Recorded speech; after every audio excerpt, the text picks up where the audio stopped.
Hello and welcome back. How have you been? Do comment and let me know. In the last episode we practiced some of the chords and then we moved on to playing some chord progressions and we learned some strumming patterns. We'll now get back to the primer and start playing from where we left off last time.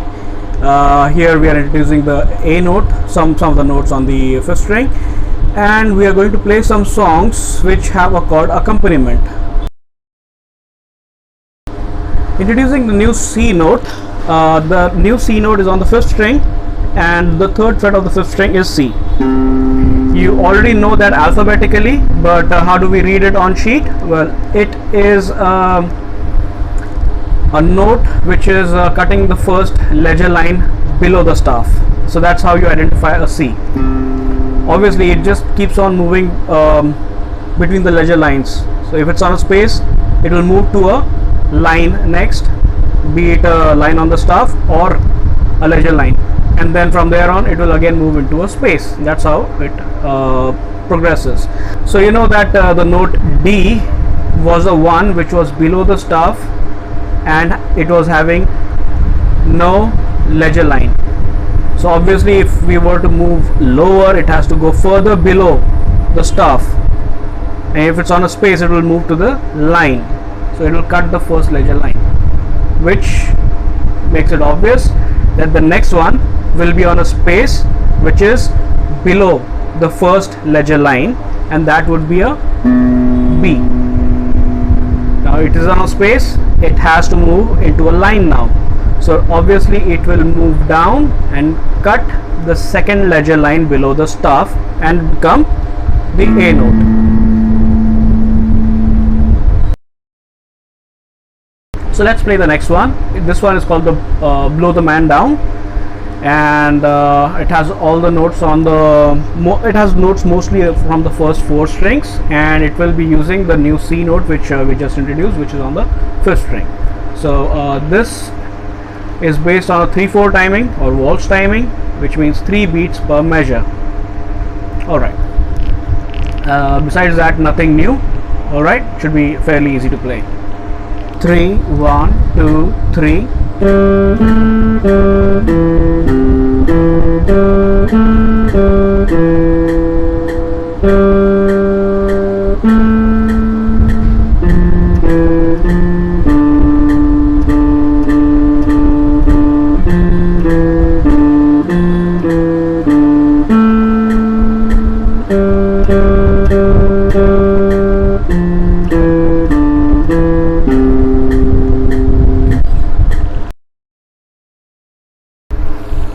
This next lesson is called the Schoolhouse Rock, and it has 2 parts. One is a guitar chord accompaniment, which is normally played by the teacher, and the rest are the melody notes which normally the student plays. But since you already know the chords, except one, G7, I'll introduce to you in a bit. So we can play both the parts now, because once you know the chords you can play both the parts. So what I recommend is you play the chords part first, record it, and then play the recording and play the melody notes over it. Okay, so you can hear the song in totality even if there is no other guitarist to play the second part. Okay, now the new chord introduced here is the G7. Look at this chart.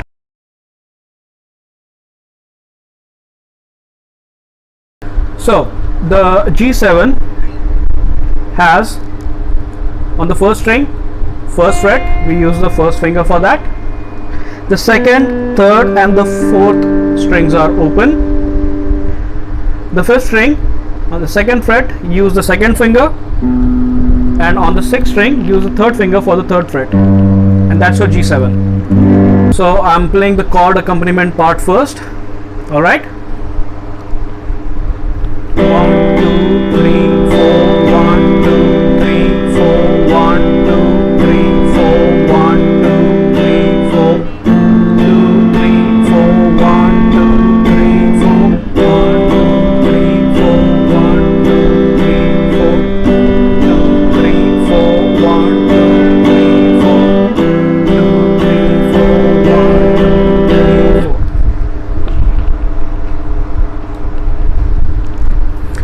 I've already recorded this bit and kept it aside. Now I'll just play the melody part without the chord accompaniment. Okay, so the time signature is common, which is 4 beats per measure, and nothing new introduced in this lesson except for the C note, which we already know now and we have played it in the previous one. So let's play the Schoolhouse Rock. 3 4 1 2 3 4.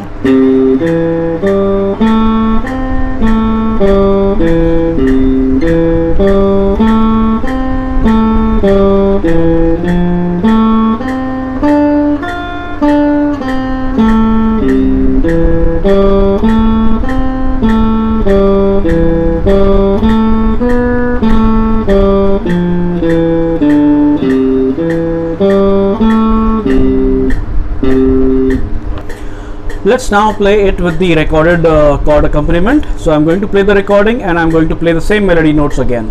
4 1 2 3 4.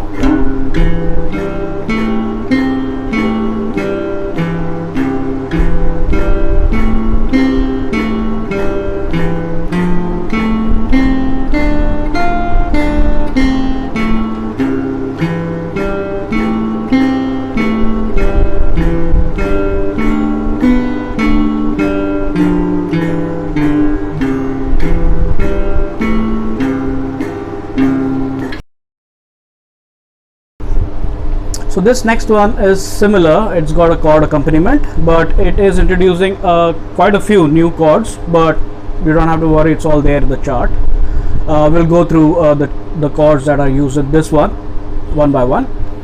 Okay, so the time signature is 3/4, which is waltz, 3 beats per measure, and the chords used here are G, which you already know. The new chord here is D7.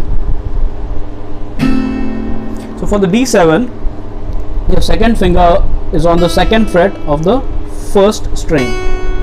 Alright?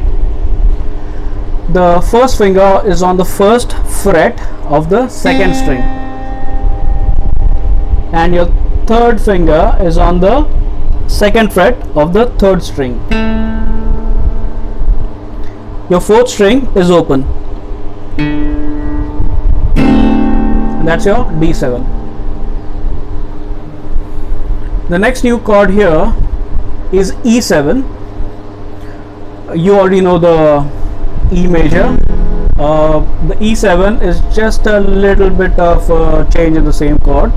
So the E7 is your first, second, and the first and second strings are open. The third string, press the first fret with the first finger. Fifth string is open, and on the fourth string is open, and the fifth string, press on the second fret with the second finger. The sixth string is open. That's your E7. Another new chord here is A7.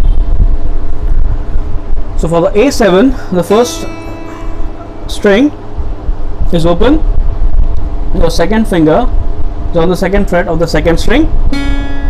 Third string is open. The first finger is on the second fret of the fourth string. The fifth string is open. That's your A7. So I'm going to play the melody notes without the chord accompaniment this time. 2 3 1 2 3.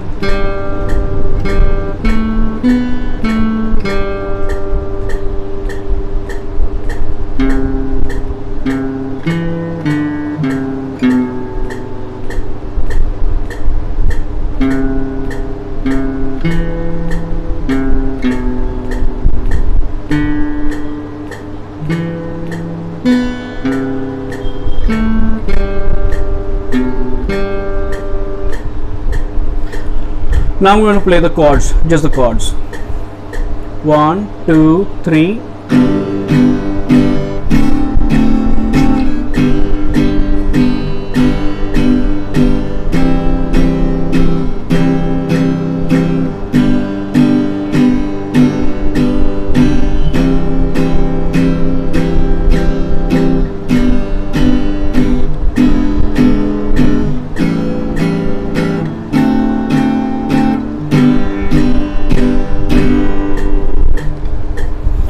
So for now we are just playing all the down strums. You can, if you want, practice different strumming patterns. We'll be doing another lesson in which we will practice some strumming lessons. I've purposely not done the patterns in this one because there are a lot of new chords being introduced right now. So get used to the chords first and then you can play the different strum patterns.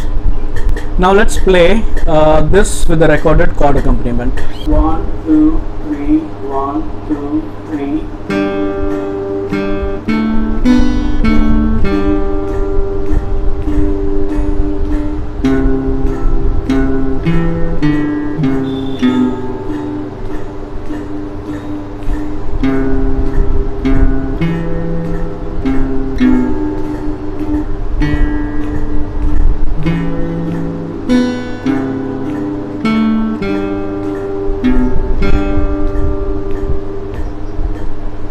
So we'll stop here this week, and you already have the chord chart with you. So there are a lot of other charts which we have not used so far, but you can start practicing them and get your hands on them. And next time we'll continue playing the primer. Please do share these videos with others because I really need a lot of subscriptions and views in order to be able to keep this running. Anyway, so practice well and stay home, stay safe. See you again next week.